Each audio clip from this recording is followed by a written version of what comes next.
ప్రభు అయిన యేసుక్రీస్తున్నాము మీకు అందరికీ వందనాలకి. మీరందరూ బాగున్నారా? మరి ఈరోజు ప్రత్యేకంగా దేవుని యొక్క వాక్యాన్ని ఒక అంశాన్ని గురించి మనం మాట్లాడుతున్నాం. దేవుని నమ్ముకున్నటువంటి వారు అనేక మంది ఉన్నారు. అయితే మేము నమ్ముకున్నామండి, దేవుని నమ్ముకున్నామండి అనేక మంది వారి యొక్క నోటితో అనేక మాటలు మాట్లాడుతూ ఉంటారు. అయితే నమ్ముకున్నటువంటి వారు ఎవరు? వారు అసలు నమ్ముకున్నారా లేదా అనే దాని గురించి మనం ఈరోజు పరిశీలన చేసుకుంటాం. కీర్తన గ్రంథము 53వ అధ్యాయము 2వ వచనం నుండి 3వ వచనం కూడా చూస్తే దేవుని యొక్క ఉద్దేశం ఏంటంటే దేవునిని తెలుసుకోవాలి. మానవుడు దేవునిని తెలుసుకోవాలి. దేవుడు ఉన్నాడని హెబ్రీ 11వ అధ్యాయము 6వ వచనం చూస్తే దేవుడు ఉన్నాడని నమ్మాలి. అది దేవుని యొక్క ఉద్దేశం. అందుకని కీర్తన గ్రంథం 53వ అధ్యాయము 2-3 వచనాల్లో చూడండి. వివేకం కలిగి దేవుని వెతుకువారు కలరేమో అని దేవుడు ఆకాశం నుండి చూచి నరులను పరిశీలించాను. వారందరూ దారి తొలగి బొత్తిగా చెడి ఉన్నారు. ఒకడును తప్పకుండా అందరూ చెడి ఉన్నారు. మేలు చేయవాడు ఎవడును లేడు, ఒక్కడైనను లేడు. ఏంటి అని అంటే దేవునిని వెతికేవారు ఉన్నారేమో అనే ఉద్దేశంతో దేవునిని తెలుసుకోవాలని ఆతృత పడుతున్నట్టు వారు ఎవరైనా ఉన్నారా అని దేవుడు ఆకాశం నుండి చూసినప్పుడు, నరులను పరిశీలన చేసినప్పుడు ఈ భూమి మీద దేవుని గురించి ఆలోచించడం అటొచ్చండి. వారందరూ కూడా ఈ లోకంలో చెడిపోయి ఉన్నారట. అయితే వారందరూ కూడా చెడిపోవటమే కాకుండా వారి వైపు ఏదైనా ఒక మేలు కలగాలి అనే ఉద్దేశంతో దేవుడు ఏదైనా వారిని ప్రేమించాలనుకున్నా ఆ మేలు కొరకు కూడా వారు ఎదురు చూడటం లేదట.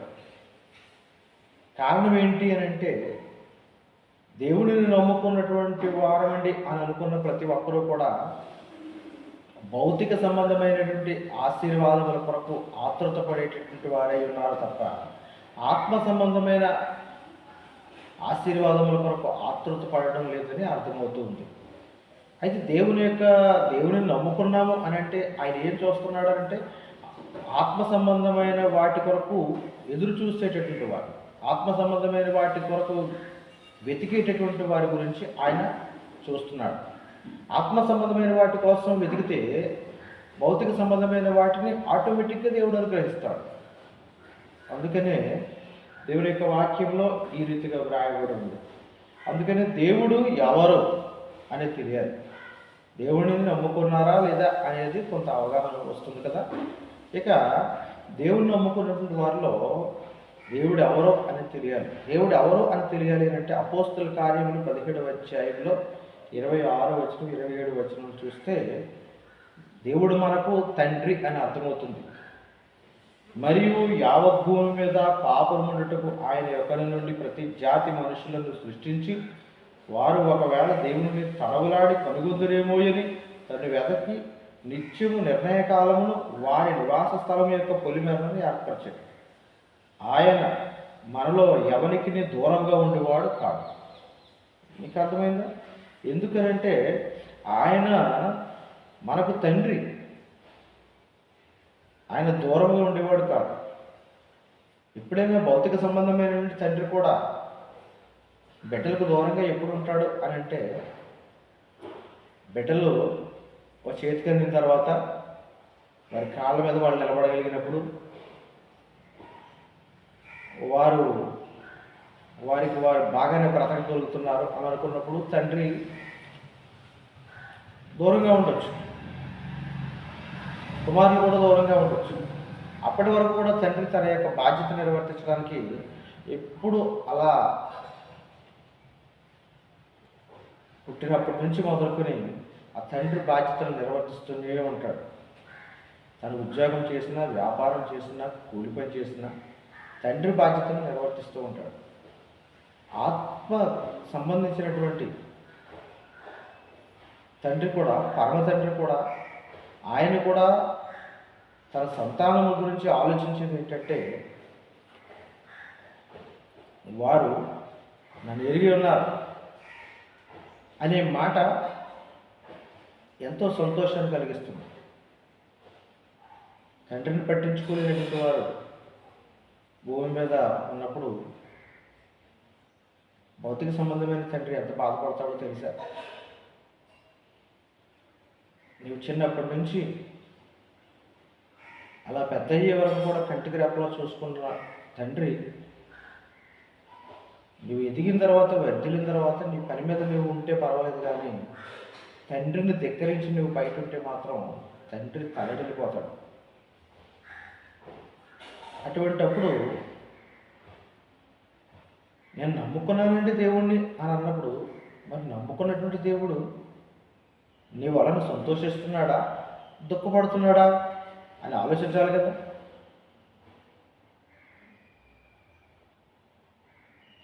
అందుకనే దేవుని యొక్క వాక్యంలో మనలో ఎవరికి దూరంగా ఉండేవాడు కాడు అని రాయబడింది. అపోస్తలుల కార్యాలు 17వ అధ్యాయం 26, 27 వచనాలు. 28వ వచనం చూడండి. మనం ఆయన యందు బ్రతుకుచున్నాము, చలించుచున్నాము, ఉనికి కలిగి ఉన్నాము, మనం ఆయన సంతానమై ఉన్నామని మనకు గుర్తిరుగుతుంది. తండ్రి బాధ్యతను నిర్వర్తిస్తున్నప్పుడు సంతానముగా మన బాధ్యతను మనం నిర్వర్తిస్తున్నామా లేదా? ఇలా బాధ్యత నిర్వర్తిస్తే కనుక యోహాను సువార్త 17వ అధ్యాయం 3వ వచనంలో చూడండి. అద్వితీయ సత్యదేవుడు అయిన నిన్నును నీవు పంపిన యేసుక్రీస్తును ఎరుగుటయే నిత్య జీవము. అంటే ఒక మంచి బహుమానం, ఒక మంచి బహుమానాన్ని పొందుకోవాలి అని అనుకున్నప్పుడు గుర్తెరగాలి. మనం దేవుని సంతానములు గుర్తెరిగినప్పుడు ఆయన పట్ల ఎలా మసులుకోవాలో మనకు అర్థమవుతుంది. అప్పుడు ఖచ్చితంగా మనం ఎలా మసులుకోవాలో అర్థమవుతుంది. ఆయన ఎలా సంతోషపరచగలము అనేది మనం గ్రహిస్తేనే ఆయన నమ్ముకున్నాము అని మనం చెప్పగలం.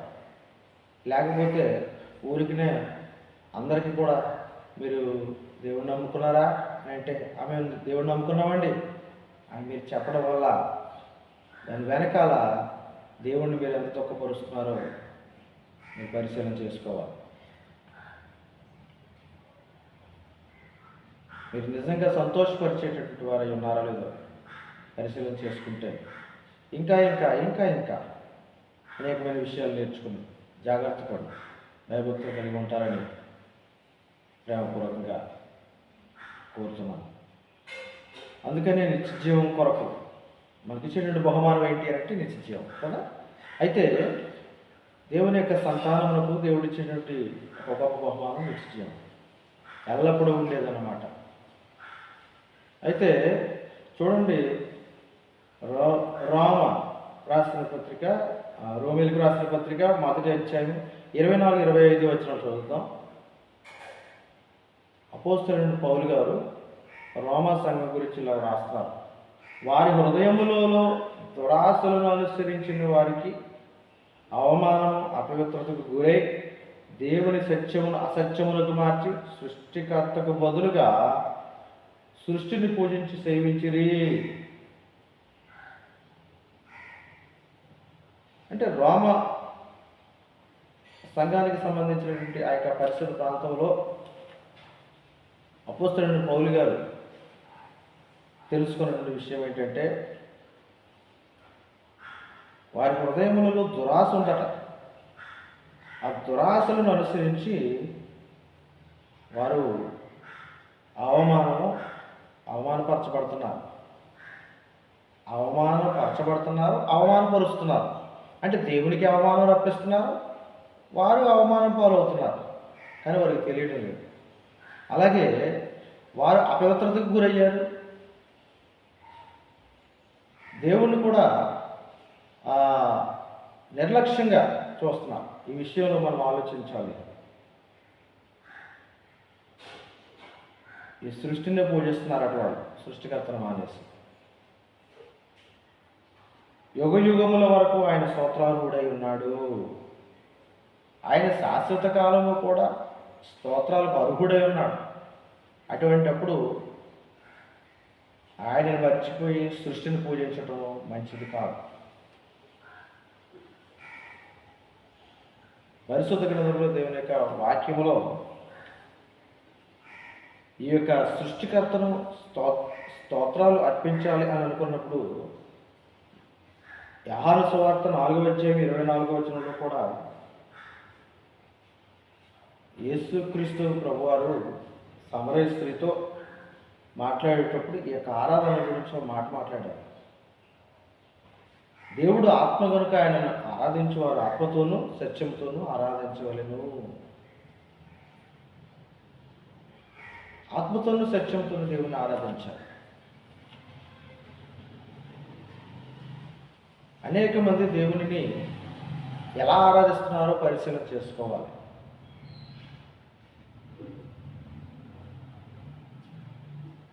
అయితే ఎఫెసీ 1:3-4 చూస్తే అపోస్తలుడైనటువంటి పౌలు గారు ఎఫెసీలో ఉన్నటువంటి పరిస్థితులకు ఇలా రాస్తున్నారు. మన ప్రభు అయిన యేసుక్రీస్తు యొక్క తండ్రి యొక్క దేవుడు స్తుతింపబడునుగాక. ఆయన క్రీస్తు యేసునందు పరలోక విషయంలో ఆత్మ సంబంధమైన ప్రతి ఆశీర్వాదము మనకు అనుగ్రహించాను. అంటే ఎఫెసీ పరిశుద్ధులకు పౌలు గారు రాసేది ఏంటంటే, భౌతిక సంబంధమైన వాటి కొరకు మీరు కొనసాగుతూ ఉంటారు. అయితే ఆత్మ సంబంధమైన వాటి కోసం మీరు ఎదురు చూడండి, తెలుసుకోండి. దేవుణ్ణి నమ్మాము అని అనుకున్నప్పుడు ఈ లోకంలో ఉన్నటువంటి వాటిని పొందుకున్న వెంటనే మంచి మంచి సాక్ష్యాలు చెబుతూ ఉంటాం. అయితే ఈ సాక్ష్యాలు చెబుతున్నప్పుడు మనకు అనిపిస్తూ ఉంటుంది, దేవుడు ఎంత గొప్ప మేలు చేశాడు, దేవుడు ఎంత గొప్ప కార్యం చేశాడు, దేవుడు ఎంత ఘనమైనటువంటి వాడుగా మనల్ని వాడుకుంటున్నాడు అని మనం అంటూ ఉంటాం కదా. ఈ మాటల్లో పాపాన్ని విడిచిపెట్టావా? పాపానికి పశ్చాత్తాపం దొరికిందా?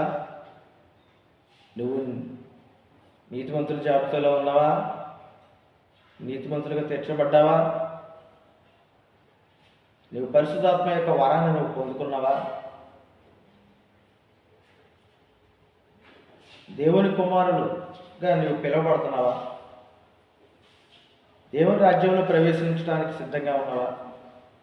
దేవుని రాజ్యంలో ప్రవేశించినట్లుగా నీకేమన్నా ఒక అవగాహన ఉందా? అయితే ధర్మశాస్త్రం నుంచి నువ్వు విడుదల పొంది ఇశ్రాయేలీయుల వారి జీవితంలో ఎలాగైతే బానిసత్వ బ్రతుకులో బ్రతికినటువంటి వారందరూ కూడా వారి జీవితాల్లో పాలితేనలో ప్రవహించి కానాను దేశానికి వెళ్ళారు. అప్పుడు ధర్మశాస్త్రం వారిని నడిపించింది. అయితే దేవుడు తన సంతానాన్ని ప్రేమించి కుమారుడైన యేసుక్రీస్తు ప్రభువుని లోకానికి పంపించి ఆయన పాపాలకు విడుదల అనుగ్రహించడం కొరకే ఆయన ద్వారా తన రక్తాన్ని కార్చి తన శిలువ పైన శ్రమలను అనుభవించి మరణించి మరలా పునరుద్ధరణై తన యొక్క గొప్ప శ్రేష్టమైనటువంటి గొప్ప వరం దేవుడు మనకు అనుగ్రహించి మనలను కూడా మరణములో నుండి మనల్ని జీవంలోనికి నడిపించడానికి తనతో పాటు గొప్ప వరములు దేవుడు అనుగ్రహించున్నాడు. అందుకనే క్రీస్తు రక్తం ద్వారా కడగబడినటువంటి సంఘం, అటువంటి సంఘంలో ఒక సభ్యునిగా మనముండి మరణపు ముగింపు తర్వాత నిత్య జీవమును పొందుకుని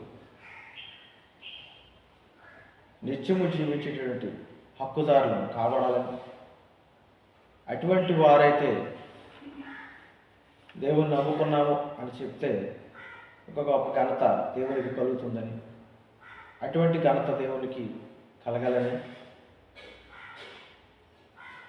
ఈ లోకంలో భౌతిక సంబంధమైనటువంటి ఆశలు, భౌతిక సంబంధమైన ఆలోచనలు అనేకమైనవి ఉండొచ్చు.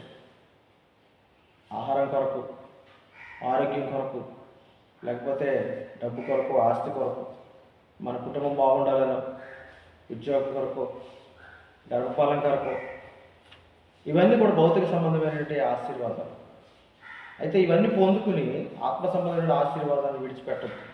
ఆత్మ సంబంధమైన ఆశీర్వాదాలు ఎప్పుడైతే నువ్వు పొందుకుంటావో, ఈ భౌతిక సంబంధమైన ఆశీర్వాదాలు నీ వెంట వస్తూ ఉంటాయి. అందుకని మత్తయి సువార్త 6:33 చూస్తే 31 చూడండి. ఏమి తిందుము, ఏమి త్రాగుదమో, ఏమి ధరించుకుందుమో అని చింతింపకుడి. అల్ప విశ్వాసులు ఎవరండి వారు? వీటి గురించి విచారించేటువంటి వారు అల్ప విశ్వాసులు. 32 చూడండి. ఇవన్నీ మీకు కావాలని మీ పరలోకపు తండ్రికి తెలియను. భౌతికంగా ఈ లోకంలో ఉన్న వాటి అన్నిటి గురించి ఆతృతపడి ప్రార్థన చేసుకుని ఆ ఫలితాలు పొందుకున్నప్పుడు ఓ ప్రభువుని స్తుతించి మహిమపరిచి ఆరాధించి, దేవాన్ని నాకు అది చేసావు, ఇది చేసావు అని చెప్పేసి నువ్వు ఇక్కడే ఉండిపోతే ఆత్మ సంబంధమైన వరాల గురించి మర్చిపోతావు. అందుకని 33 చూడండి. మత్తయి సువార్త 6:33. కాబట్టి మీరు ఆయన రాజ్యమును నీతిని మొదట వెతకుడి, అప్పుడు అవన్నీ మీకు అనుగ్రహింపబడును. దేవుని రాజ్యాన్ని నీతిని మొదట వెతకండి అని అంటే ఆత్మ సంబంధమైన వాటిని మొదట వెతకండి, భౌతిక సంబంధమైన వాటిని తర్వాత మీకు దొరుకుతాయి అని చెప్పడమే కదా.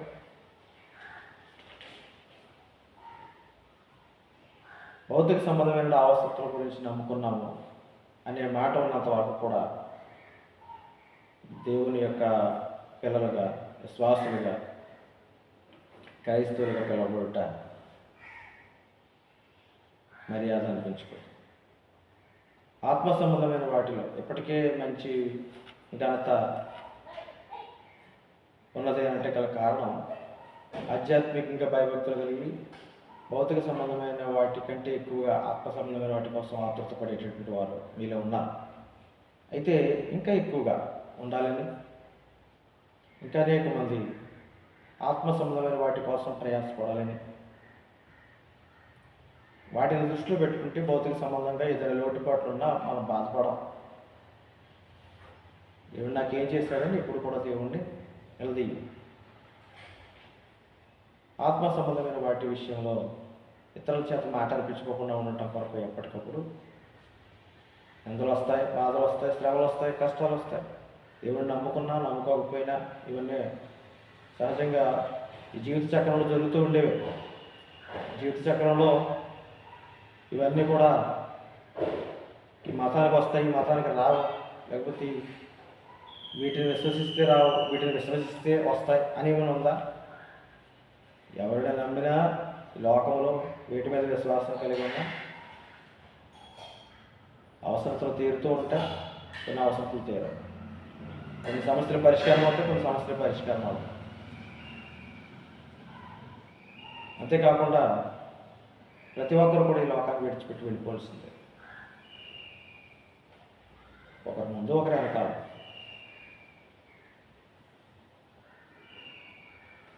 అలాగని ఒక మత విశ్వాసంలో ఉన్నప్పుడు వీరు దీర్ఘాయుష్మంతులయ్యారు అని చెప్పడానికి అవకాశమైనా ఉందా? లేదు కదా. దేవుడిని తప్పుగా అపార్థం చేసుకోకండి. అలాగే సమాజంలో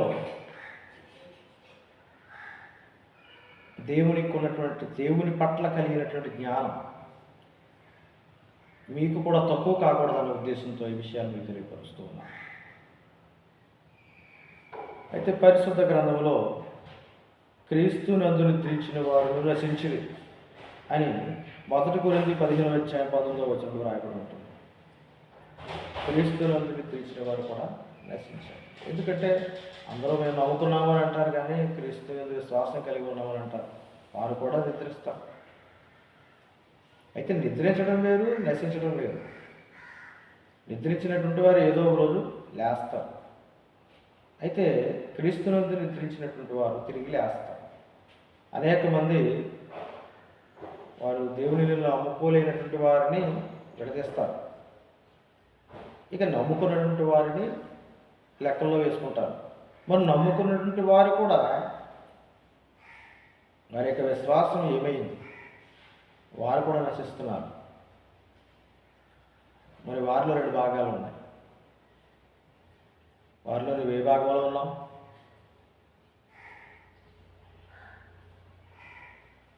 పంతొమ్మిదవ వచనం చూస్తే, ఈ జీవితకాలం మట్టికే మనం క్రీస్తునందు నిరీక్షించు వారమైన ఎడల మనుషులందరికంటే దౌర్భాగ్యులమై ఉందమో. చూసారా దేవుని వాక్యం ఎలా వివరిస్తుందో? దౌర్భాగ్యులమట. ఏ విషయంలోనూ? ఈ జీవితకాలం మట్టికే మనం క్రీస్తునందు నిరీక్షణ కలిగి ఉంటే, మరణించే వరకు మాత్రమే నిరీక్షణ కలిగి ఉంటే మనం దౌర్భాగ్యులమే, అభాగ్యులమే. మరి ఎప్పుడు మనం ధన్యులు? ఎప్పుడు మనం ఆత్మ సంబంధమైనటువంటి ఆశీర్వాదాల కొరకు ఆతృత పడుతూ ఉంటే భౌతిక సంబంధమైనటువంటి అవసరతలు దేవుడు తీరుస్తూనే ఉంటాడు. ఈ విషయాన్ని మీకు తెలియపరచడానికి దేవుణ్ణి నమ్ముకోవటం గురించి మీకు తెలియపరిచాం. అందరం కూడా అంటున్నాం దేవుణ్ణి నమ్ముకున్నామంటే, దేవుణ్ణి నమ్ముకున్నామంటే మరి దేవుణ్ణి ఆలోచనలు ఉద్దేశాల ప్రకారంగా మనం జీవిస్తున్నాము లేదా? భౌతిక సంబంధమైన అవసరతల గురించి ఆతృత పడుతున్నటువంటి సమాజం ఉంది. ఈ సమాజం అంతా కూడా భౌతిక సంబంధమైన అవసరతల మీదే ఆధారపడి ఉంది. మీరు ఎప్పుడైనా ఆలోచించండి. ఇప్పటికే చాలామంది దేవుణ్ణి నమ్ముకున్నామండి అని అనుకున్నటువంటి వారు కూడా లోకంలో కలిసిపోయినటువంటి వారు ఉన్నారు. అలాగే సువార్థకులు, సంఘాలు అనేక మంది లోకంలో కలిసిపోతున్నారు. చాలామంది భ్రమలో ఉన్నారు. కారణాలు ఏంటి అని అంటే, ఒక్కొక్కసారి సంఘం ఆ యొక్క సువార్థకులు కూడా ప్రోత్సహించడం మానేస్తుంది. అలాగే సంఘంలో ఉండేటువంటి వారు భక్తుల గురించి మాట్లాడుతూ ఉంటారు, కానీ సేవకుడు చెప్పేటప్పుడు మాత్రం వాటిని అనుసరించడానికి ప్రయత్నం చేయరు.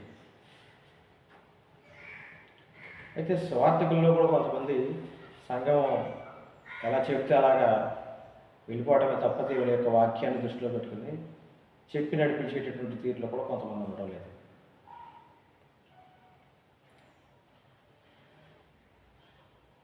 అయితే ఒక విశ్వాస తన జీవితంలో మొట్టమొదటిగా భక్తిలో ఉన్నప్పుడు విన్న విధానానికి ఆ యొక్క విశ్వాసి ఒక సీనియర్ విశ్వాసిగా మార్చబడిన తర్వాత దేవుని యొక్క వాక్యాన్ని అనుసరించకుండా దైవజనుడే విశ్వాసం అనుసరించి ముందుకు కొనసాగటం అనేది సమాజంలో జరుగుతుంది. మీరు అర్థం చేసుకుంటున్నారో లేదో? ముందు తరాల్లో ఈ పరిస్థితి ఇలాగే ఉంటుంది. దేవుణ్ణి నమ్ముకున్నామని అనేక మంది చెప్పొచ్చు, కానీ మనం నాశనం అవ్వకుండా కాపాడబడటం అనేది దేవుని చిత్తమైనది. భౌతిక సంబంధమైన వాటి గురించి ఆతృతపడి ఇదే భక్తి అని అనుకోవటం కంటే, ఆత్మ సంబంధమైన వాటి గురించి పూర్తిగా వివరంగా తెలుసుకుని వాటిని అనేక మందికి ప్రకటించడానికి ప్రయత్నం చేయాలని ప్రేమపూర్వకంగా కోరుతూ ఈ యొక్క వర్తమానాన్ని మీ హృదయంలో పదిలంగా ఉంచుకోవాలని ప్రేమపూర్వకంగా కోరుతూ మరొకసారి మీకు వందనాలు తెలియపరుస్తూ ఉన్నాను. వందనాలు. అయితే గత నెలలో మీకు తెలియపరచడం జరిగింది, బైబిల్ క్విజ్ జరుగుతుంది. ఈరోజు పాఠం మనం దేవుడిని ఎందుకు నమ్ముకోవాలి అనే పాఠం మీద మీకు ఎంతవరకు వర్తమానం చెప్పడం జరిగింది కనుక ఈ వర్తమానంలో నుండే మీకు కొన్ని ప్రశ్నలు మీకు సిద్ధం చేసి ఉన్నాం. చకచక ఈ యొక్క ప్రశ్నలు మీకు తెలియపరుస్తాను. పేపర్ మీద రాసుకోండి. వాటికి మీరు బహిరంగంగా అయితే కనుక పేపర్ మీద జవాబు రాసి చర్చిలో ఏమన్నప్పుడు ఇవ్వండి. లేదా మీరు యూట్యూబ్ ద్వారా, ఫేస్బుక్ ద్వారా అయితే కనుక బ్రదర్ టి జీవన్ రాజు అనే పేరు మీద మన కార్యక్రమాలు వస్తూ ఉంటాయి కనుక మీరు వాటిలో కామెంట్ రూపంలో సెక్షన్లో మీరు ఈ యొక్క ఆన్సర్స్ తెలియపరచండి. మీ పేరు, మీ మొబైల్ నెంబర్ పెట్టండి. మంచి బహుమతులు మీకు అందించబడతాయని ప్రేమపూర్వకంగా తెలియపరుస్తూ ఉన్నాం. ఈ యొక్క బైబిల్ క్విజ్ అనుకునేది అనేక మంది బైబిల్ నాలెడ్జ్ని పెంపొందిస్తూ ఉంటారు. అయితే అలా బైబిల్ నాలెడ్జ్ని పెంపొందిస్తూ మమ్మల్ని ప్రోత్సహించకపోతే కొన్ని బహుమతులు కూడా అందిస్తూ ఉంటారు. మరి అదే భాగంగా మరి మన ఛానల్ ద్వారా కూడా ఈ యొక్క కార్యక్రమం కొనసాగించాలని మరి సబ్స్క్రైబ్ చేసినటువంటి బిడ్డలకు ప్రత్యేకంగా వందనాలు తెలియపరుస్తూ ఉన్నాము. అలాగే ఇంకా సబ్స్క్రైబ్ చేసేటువంటి వారిని పెంచండి, ఈ పరిచయాన్ని బహుగా విస్తరింప చేయండి. ఇక ఇప్పటికే ఒక 15 సంవత్సరాల నుంచి 16 సంవత్సరాలు దాటేసి ఈ యొక్క పరిచర్యలో మేము ప్రయాసపడుతూ వచ్చాం. కానీ మీడియా వైపుకి మేము చూడలేదు. మీరు ప్రోత్సహిస్తే ఇక పరిచర్యను విస్తరింప చేయడం కొరకు మీ ప్రోత్సాహం అవసరమని ప్రేమపూర్వకంగా కోరుతున్నాం. దయచేసి ఈ యొక్క వ్యూస్ చూస్తే 6,000 మంది నుంచి 7,000 మంది వరకు కూడా ప్రేక్షకులు ఉన్నారు. వారందరికీ ఒక ప్రత్యేకంగా తెలియపరుస్తూ ఉన్నాము. ఇక వారితో పాటు ఇంకా అనేక మంది ఇటువంటి కార్యక్రమాల్లో పాల్గొంది ఇంకా ఉత్సాహంగా ఈ యొక్క పరిచయం విస్తరింప చేయడం కొరకు సహాయపడతారని. ఇది యథార్థమైనదండి, ఇది సత్యాన్ని ప్రకటించేటువంటిది. వీటిలో ఏ రకమైన కపటం లేదు. పరుగున పడిపోకుండా కాపాడటం కొరకే, ఇటువంటి పరిచయను విస్తరింప చేయడం కొరకే మీరు మాకు ప్రోత్సాహం అందించాలని ప్రేమపూర్వకంగా కోరుతూ ఈ యొక్క ప్రశ్నలు జవాబులు కార్యక్రమంలో కలదు.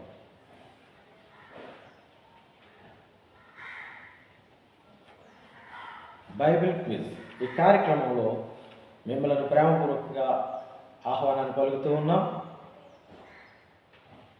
దేవునిని ఎవరు వెతుకుదురు? దేవుడు ఎక్కడ నుండి నరులను పరిశీలించెను?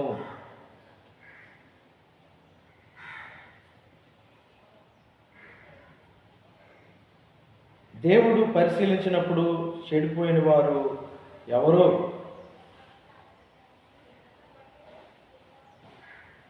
దేవుడు మనకేమై ఉన్నాడు?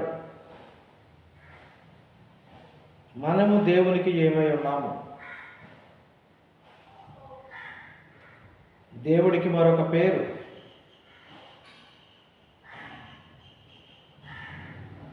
యేసుక్రీస్తుని ఎరుగుట వలన ఏమి కలుగుతుంది?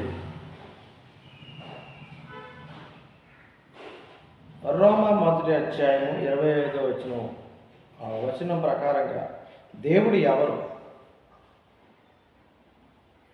రోమా సంఘం గురించి ఏమి అనుసరించారు అని పౌలు చెప్పారు.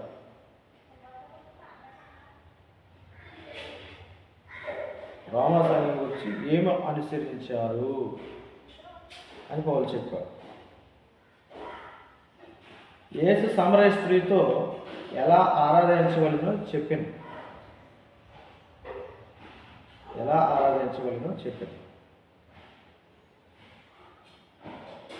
ఆత్మ సంబంధమైన ప్రతి ఆశీర్వాదము ఎవరి ద్వారా మనకు అనుగ్రహించబడును? ఆత్మ సంబంధమైన ప్రతి ఆశీర్వాదము ఎవరి ద్వారా అనుగ్రహించబడును? మనము దేవుణ్ణి ఎందుకు నమ్ముకోవాలి? ఈ అంశం యొక్క ప్రశ్న, మనం దేవుణ్ణి ఎందుకు నమ్ముకోవాలి? దౌర్భాగ్యులు ఎవరు? ఈ ప్రశ్నలన్నిటికీ మీరు రాతపూర్వకంగా రాసి పేపర్ ద్వారా అందించండి, లేదా మీరు యూట్యూబ్, ఫేస్బుక్ ద్వారా అయితే కనుక కామెంట్ సెక్షన్లో పెట్టండి. లేకపోతే మాకు వాట్సాప్లో మీరు లింక్ కలుపుకొని ఒక వాట్సాప్ తెలియపరచండి. మీ mobile number, me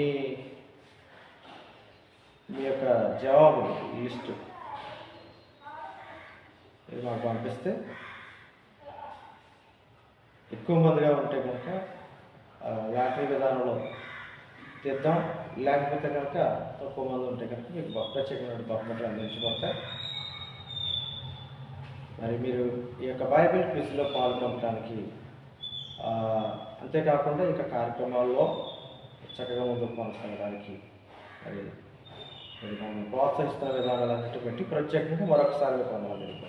thank you all of you.